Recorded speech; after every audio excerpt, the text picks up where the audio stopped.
నమస్తే YM6 news కి స్వాగతం. సికింద్రాబాద్ కంటోన్మెంట్ బోర్డు కార్యాలయంలో బోర్డు సమావేశం జరిగింది. ఈ సమావేశంలో రాజీవ్ రహదారి, నాగ్పూర్ జాతీయ రహదారిపై నిర్మించబోయే ఎలివేటెడ్ కారిడార్ నిర్మాణ పనులకు సంబంధించి రాష్ట్ర ప్రభుత్వం ప్రతిపాదించిన 200 మీటర్ల కారిడార్ నిర్మాణానికి కంటోన్మెంట్ బోర్డు ఆమోదం తెలిపింది. HMDAకు చెందిన అధికారులు సైతం బోర్డు సమావేశంలో పాల్గొని ఎలివేటెడ్ కారిడార్ల నిర్మాణ నమూనాలపై చర్చించి కంటోన్మెంట్ అధికారులకు వివరించారు.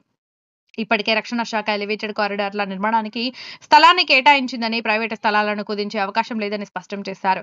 రహదారికి ఇరువైపులా ఉండే వ్యాపార సముదాయాలు, నివాస ప్రాంతాల విషయంలో ఉన్నతాధికారులతో సంప్రదించి ముందుకు వెళతామని చెప్పారు. కంటోన్మెంట్లో నీటి బకాయిలకు సంబంధించి 10% రాయితీ ఇవ్వడంతో ప్రజల నుంచి విశేష స్పందన వచ్చిందని, మరో 4 రోజుల పాటు నీటి బకాయిల రాయితీని పొడిగిస్తూ తీర్మానం చేశారు. ఈ సందర్భంగా cantonment CEO Madhukar Nayak, MLA Shri Ganesh, member రామకృష్ణలు కంటోన్మెంట్లోని సఫాయి కార్మికులకు నూతనంగా సేఫ్టీ కిట్లను అందజేశారు. ఈ సందర్భంగా కంటోన్మెంట్ సివిలియన్ నామినేటెడ్ సభ్యుడు రామకృష్ణ మాట్లాడుతూ కంటోన్మెంట్ అభివృద్ధి విషయంలో కాంగ్రెస్ ఎమ్మెల్యే శ్రీ గణేష్ వైఖరి దారుణంగా ఉందని అన్నారు. రహదారుల నిర్మాణం విషయంలో శ్రీ గణేష్ అడ్డు చెప్పడం సిగ్గుచేటని కంటోన్మెంట్ లో ఈ రోజు బ్లాక్ డేగా ఆయన అభివర్ణించారు.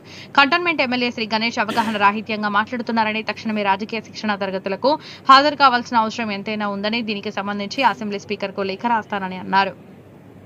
అన్న ఆల్ పార్టీస్ అఖిలపక్షంగా ఏర్పడి బోర్డు ఎన్నికలు జరగాలని చెప్పి ఒక జేఏసీ ఏర్పాటు చేశారు. దాన్ని మీరు స్వాగతిస్తున్నారా?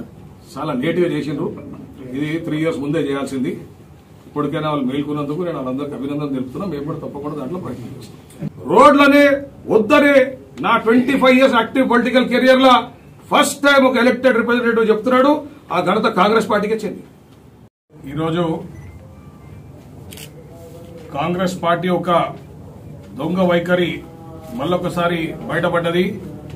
ఏ విధంగా అయితే రాహుల్ గాంధీ గారు నోటుకొచ్చిన అబద్దాలు చెప్తున్నారో, ఏ విధంగా అయితే ప్రజా వ్యతిరేక పనులు చేపడుతున్నారో, ఏ విధంగా అయితే ఈరోజు రేవంత్ రెడ్డి గారు ప్రజా వ్యతిరేక పనులు చేపడుతున్నారో, అదే విధంగా స్థానిక కాంగ్రెస్ పార్టీకి చెందిన ఎమ్మెల్యే ఈ రోజు ఒక బ్లాక్ డే కింద అబ్జర్వ్ చేయాల్సిన అవసరం ఉన్నది. ఎందుకంటే ప్రజల కోసం రోడ్లు పాడైపోయినాయి, రోడ్లు వేద్దామని బోర్డు నిర్ణయం తీసుకుంటే రోడ్లు అవసరం లేదన్న ఏకైక ప్రజాప్రతినిధి కాంగ్రెస్ పార్టీ ఎమ్మెల్యేని ఈ రోజున చూడడం జరిగింది.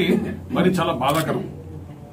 అదేవిధంగా ఈరోజు బోర్డుని నేను రిక్వెస్ట్ చేయడం జరిగింది.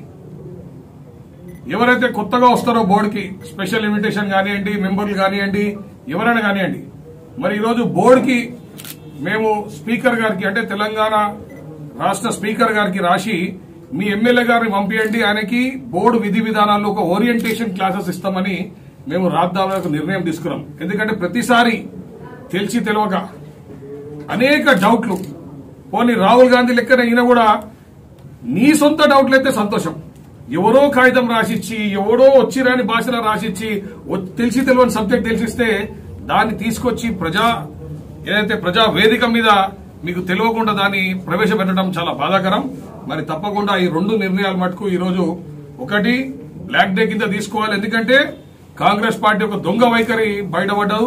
రోడ్లు వేయొద్దని ఖడాఖండిగా చెప్పిన ఏకైక ఎమ్మెల్యే నేను ఫస్ట్ టైం చూస్తున్నా. దాని తర్వాత ఏదైతే తెలిసి తెలియక అసలు పూర్తిగా అవగాహన లేకుండా మరి ఏదో డౌట్లు అడిగి అన్ని ఎలిగేషన్స్ పెడుతున్నారో, మరి వాళ్ళకి తప్పకుండా అసెంబ్లీ పర్మిషన్ తీసుకుని, స్పీకర్ గారి పర్మిషన్ తీసుకుని ఓరియంటేషన్ క్లాసెస్ ఏర్పాటు చేయడానికి ఈ రోజు బోర్డు నిర్ణయానికి నేను ప్రస్తావించాను.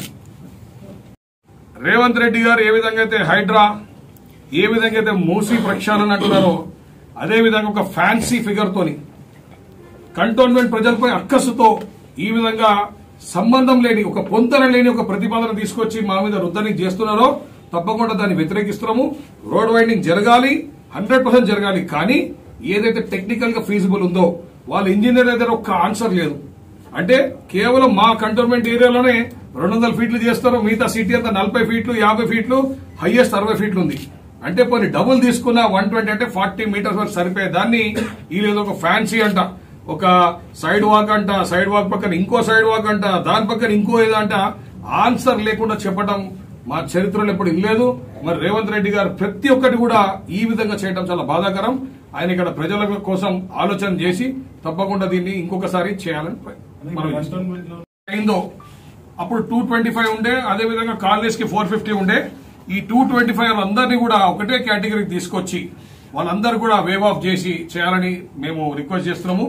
అదేవిధంగా రాష్ట్ర ప్రభుత్వం డిమాండ్ చేస్తున్నాం, మీరు ప్రోరేటా బేసిస్ మీద తీసుకోండి అంటే మీరు హైదరాబాద్ ప్రాంత ప్రజలకు ఏ విధంగా ఇస్తున్నారో మాకు అదే విధంగా ఇవ్వాలి. మాకు ₹2 యూనిట్ కి ఇవ్వాలని మేము బాగా ప్రయత్నం చేస్తున్నాం. ఎందుకంటే హైదరాబాద్ ప్రజలకు ₹7 లీటర్కి ఇస్తున్నారు, యూనిట్ కి ఇస్తున్నారు. అదే ₹7 ఖర్చు అంతా మెట్రో వాటర్స్ భరిస్తుంది. మరి కంటోన్మెంట్ కి 13.6 కి ఇస్తున్నారు. దీంట్లో ఖర్చు అంతా మేమే భరిస్తున్నాము. ఒకవేళ ప్రోరేటా తీసుకుంటే మాకు ₹2 పర్ యూనిట్ ఇవ్వాలి. దానికోసం మేము డిమాండ్ చేస్తాం. భారతీయ జనతా పార్టీ తప్పకుండా పోరాటం చేస్తుంది.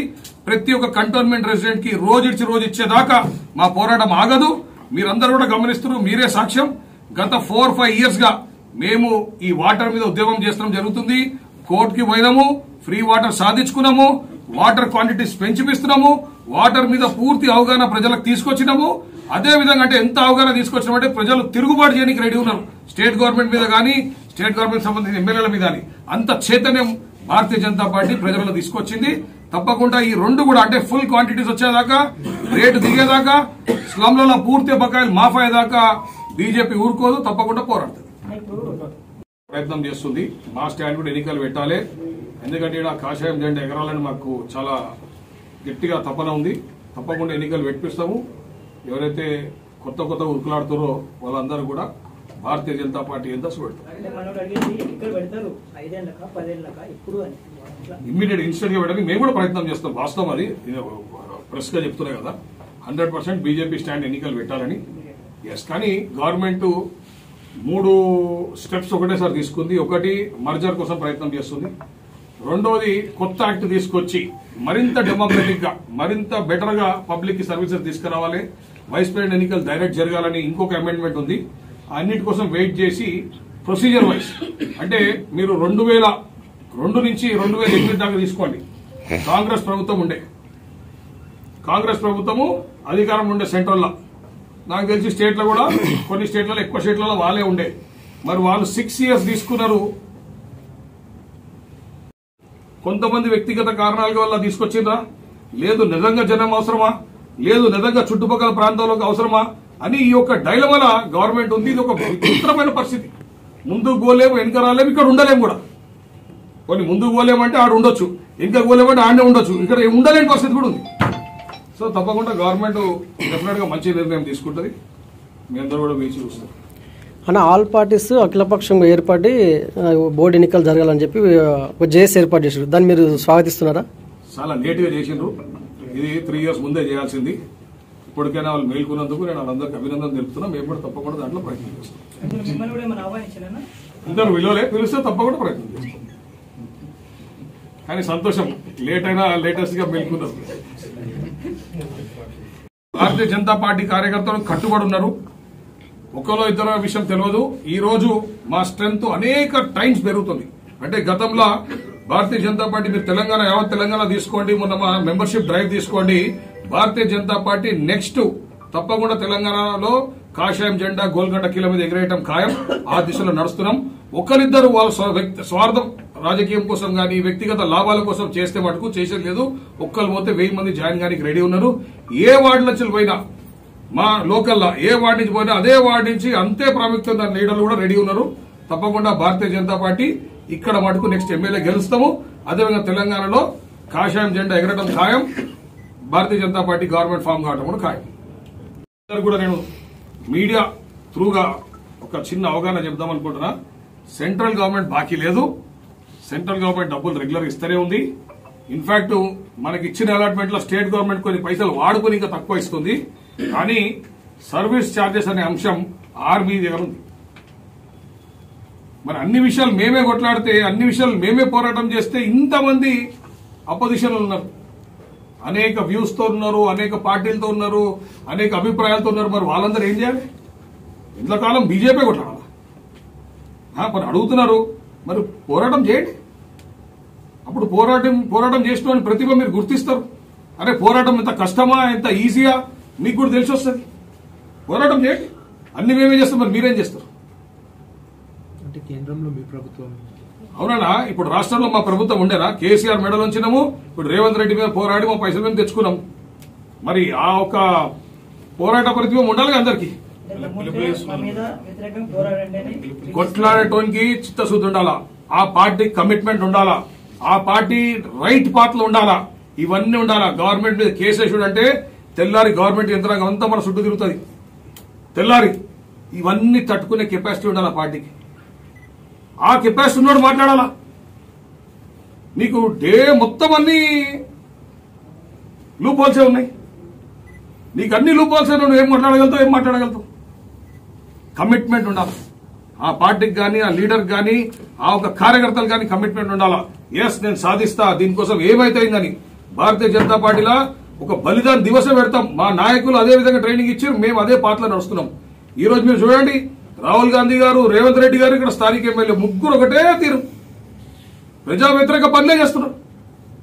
రోడ్లనే వద్దనే నా 25 years యాక్టివ్ పొలిటికల్ కెరియర్ లా ఫస్ట్ టైం ఒక ఎలక్టెడ్ రిప్రజెంటేటివ్ చెప్తున్నాడు, ఆ ఘనత కాంగ్రెస్ పార్టీకే చెంది.